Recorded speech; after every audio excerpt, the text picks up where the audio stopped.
Hello everyone and welcome back to another video from Wake&Tech. In this video, I'm going to show you how to clear the cache on the Tango app. So let's get started right away. Now, if your Tango application is not working as properly as it is supposed to, then long press on the Tango application and tap on the info button at the top right corner.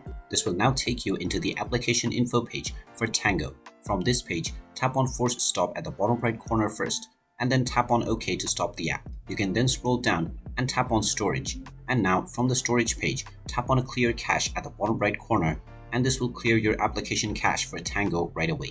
And now you can go back to the Tango application and open it once again. And now the application will work without any issues.